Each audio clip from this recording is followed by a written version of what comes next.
Hello, and croeso a Bocsys Bwyd Iach, coginio ar y hyd. Welcome to the Healthy Lunchbox Cook-Along. My name is Richard, and today we're going to be making some easy pizzas, which I promise you are absolutely delicious as a healthy snack, but even better when they're cold in a healthy lunchbox. I hope by now that you've got all of your equipment and ingredients ready. If you haven't, here's what you're going to need.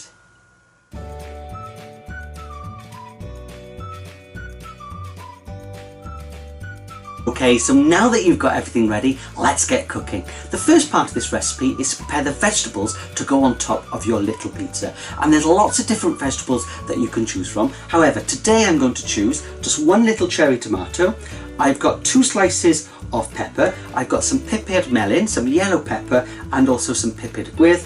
And I've also got this little vegetable just here, which isn't a leek, it's actually a spring onion or a shibon yng Nghymraeg. So we're going to do our sgiliau cutlet now, our little knife skills, and there's 2 knives that you could use. You can either use the little cutlet key or our doggy knife, or if you're a slightly older person, then you could be using our cutlet vinaigrette just here. And both of these are more or less the same, okay, because they've got that igomogum zigzag edge, which means that we can't chop with a knife, we must llifar, or saw. So I'm going to prepare these vegetables just here. I'm going to start off with my little cherry tomato. Now if you haven't got a cherry tomato at home, and you may have a larger tomato, then I suggest that you just use a 1/4 or an 1/8 of a larger tomato. However, I'm going to use this little cherry tomato just here, and where you've got that little dot just there, a little handy hint to stop it from rolling around on the chopping board,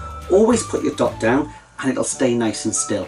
Now we're going to cut this in half, and to cut something in half we're going to use a little bridge or a pont, right? So my knife is going to be in the hand that I write my name with, so this is my hand, and obviously we're sawing just like that, or llifar, and my other hand is going to become that little bridge. Now to make the little bridge, all I want you to do is put your llaw flat just like that. Then your byssydd goes together, your fingers go together, and you're just making a little bridge. And if you forget, this is Thomas the Tank Engine, and he's going through the centre of the tunnel just like that. The last thing I want you to do is just pull your little pinky up just like that, and that means that we're not stabbing our fingers afterwards. So I'm going to bridge my tomato, my dot goes down, pinky goes up, my knife goes through the middle, and remember we're not going to chop, we llifar. I put my knife or my cutlet at above, and I've torried hana, I've cut him in half just like that. The last thing is that we're going to be a tidy chef, so I'm just going to push all of those up just like that. I'll show you with the larger tomato as well. So for the larger tomato, we're not going to choose a wobbly side, we put it on the flat surface, hand does that little bridge, and I'm making sure I can pick him up. I'll use the slightly bigger knife on this one, and it's llifar, knife on the table, and I've cut him in 2 pieces, and then I can be a tidy chef. However, I'm going to cut this one in half again. So llifar, cutlet ar above, and you can see I've got my 4 pieces just like that. So that's your 2 options with your tomato. The next thing is we're going to slice our little pepper, and I've got my pipid melon just there. And for slicing, you could use a little bridge. However, we're going to use a little claw or crafanc yng Nghymraeg. And to make this little claw, again, it's llaw flat, your hands out flat, then your fingers close together, your bysbawd goes underneath, and then you curve your byssydd over, so it's a little bit like an animal's claw. Okay, from the back, fingernails pointing straight down. I'm going to use my cutlet vinaigrette, my sharp knife, llifar,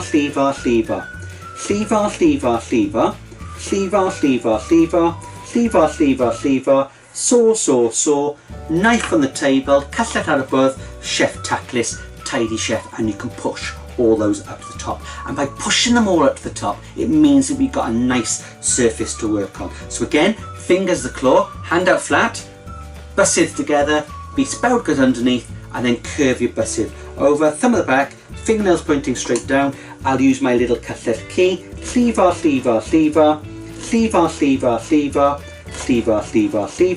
cutlet out above, chef tackless, knife on the table, tidy chef. The last thing is I've got my spring onion, and I've done a little bit of preparation, as you can probably see on there, to my spring onion. I've just sliced off the top, and I've removed the outside skin, and I've given it a little wash as well. And this time, again, we're going to make our fingers as that little claw, and we want fairly thin slices. So sleeve-ar, sleeve-ar, sleeve-ar, sleeve-ar, sleeve-ar, sleeve-ar. As I like to tell people, we don't want massive pieces just like that, because we haven't got big mouths, okay? But we want them nice and thin. So even if you're using the cutlet key, the dog knife, you can still make them super, super, super thin, just like that, until you get all the way to the top of your spring onion, just like that. Knife on the table, and then a tidy chef. I'm going to put all of those bits just over there. So this is stage number 1. In a couple of moments, it's over to you to prepare your vegetables, and I'll see you in stage number 2.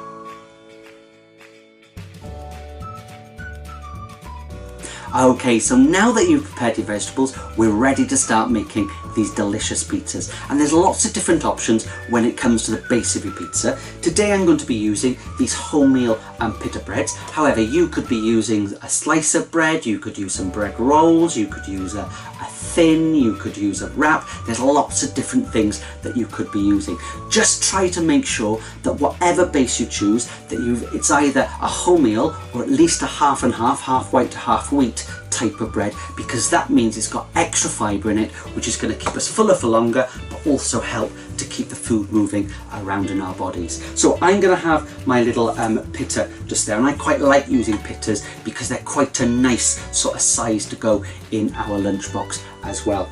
The next thing is we've got our tomato sort of base for our pizza, and you've got a couple of options. You could use some passata, which is basically sieved tomatoes, okay, and you could add some mixed herbs to that and then just spread that over. However, I'm going to go down the even easier route today.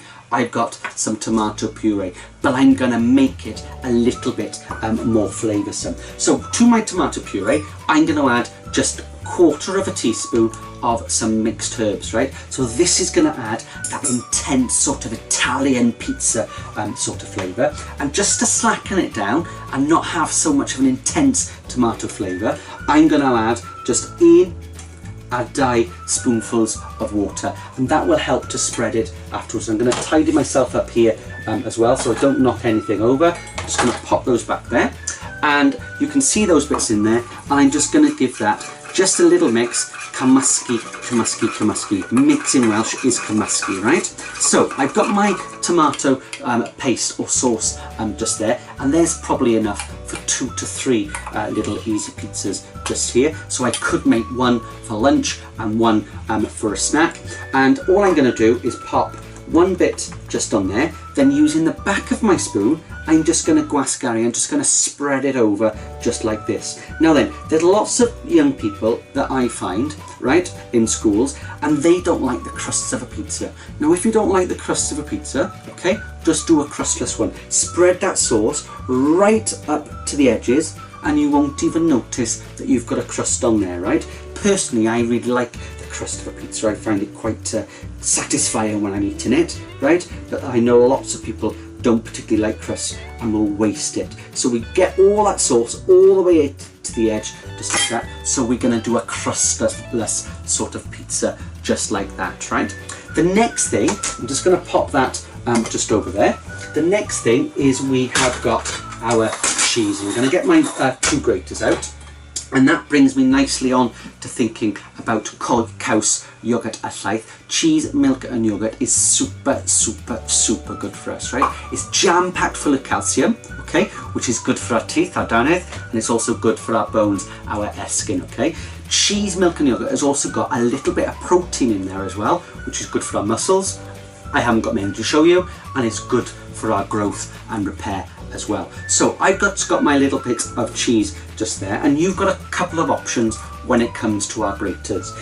If you've got one of these traditional box graters at home, if you're a younger person, you may need to ask an adult to help you. However, okay, don't let the adults that are doing it do grate, because they are more likely to cut their hands. So even if you're an older person, or you're watching an adult, okay, make sure, or a younger person rather, watching an adult, make sure that they've put their box grater onto a tray just like that, and they grate down, move away, grate down, move away, grate down, move away, grate down, move away, grate down, move away, and every time they're moving away they're able to move their hands up whatever they're grating. And you can see you can do it a little bit faster once you get into your little rhythm, but you should be able to grate down, move away until you can't go any further, and that becomes the little chef's treat that you can eat afterwards, right? But you can see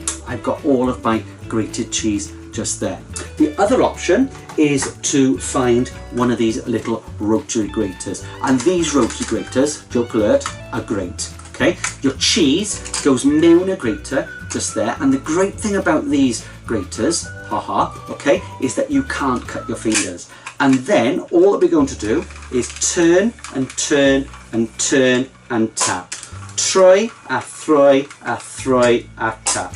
Turn and turn and turn and tap, and you can see I've got my mountain of cheese just there. So I'm just going to spread it out, and that cheese is obviously going to melt when it goes in the oven, and it's going to start to become nice and golden brown, and I promise you these pizzas are absolutely delicious. Now then, I'm just going to move those bits over there, because the last thing that I've got just here is I have got my vegetables. Now you could make a nice little pattern on top, you could have lines of your vegetables, you could add some chicken or some sliced cooked turkey to it, whatever you wanted, or some tuna or something like that. I'm just going to do a veggie one today. So I've got my 2 little cherry tomatoes, and I quite like using these little pittas, because they're like the shape of a pizza, of a face, right? So we're going to make these little happy face pizzas. So my tomatoes are going to become my little slug-eyed like that. I hope that you're able to see that. I will show you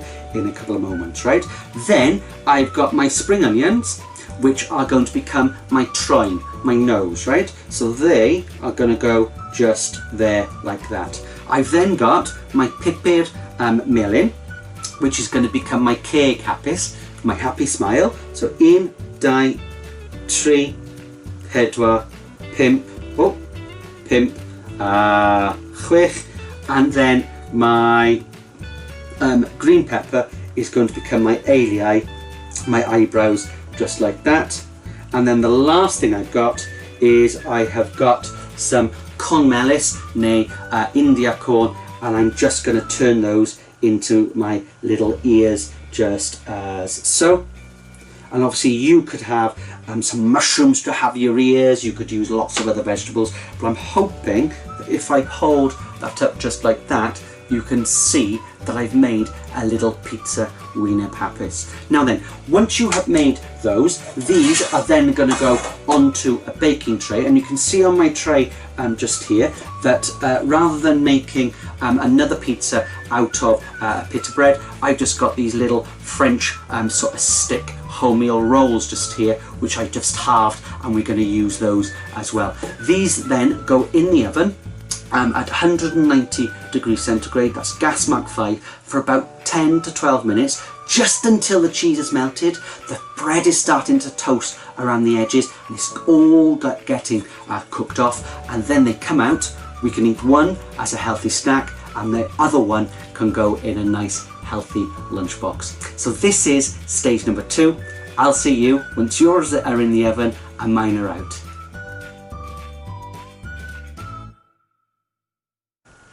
Well, hello and welcome back. I hope your pizzas are now cooking in the oven. Mine have just come out, and this kitchen area smells absolutely fantastic. If I just hold this tray up for you, you should be able to see that both of my pizzas are now cooked. The cheese has melted, the vegetables have gone golden brown, the bread is toasted, and they really do smell arogly nice. Now then, as I mentioned earlier, I'm going to serve a couple of these as a little healthy snack. So for example, if you're coming home from school or you've been out for the day and you're absolutely starving, okay, a really quick and healthy snack would be to have a couple of these little pizzas. So rather than reaching for the sweet foods, have some savoury, and I promise you they are absolutely delicious. The pita pizza I'm going to save for my lunch tomorrow and have this in my healthy lunchbox. So I'm just going to pop those just over like that, and let me show you what I'm going to serve it in with my healthy lunchbox. I've got my pizza just there, and you could store it in a plastic container, or as I'm going to do today, once it's nice and cool, I'm going to wrap it in some foil, and I promise you cold pizza is the absolute best.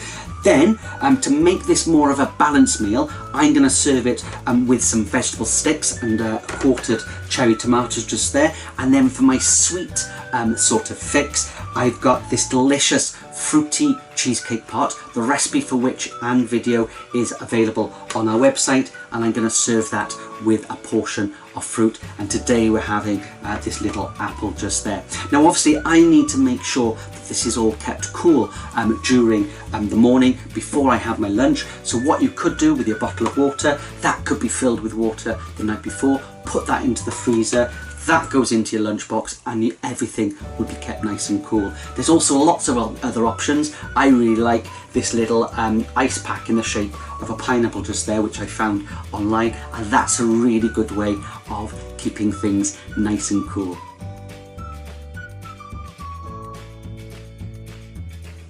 Well, I hope that you have enjoyed cooking along with me today. I certainly have enjoyed showing you how to make these delicious, easy pizzas. Don't forget that all the recipes are available on our Facebook page as well as our website. The link is coming up now, cookingtogether.co.uk.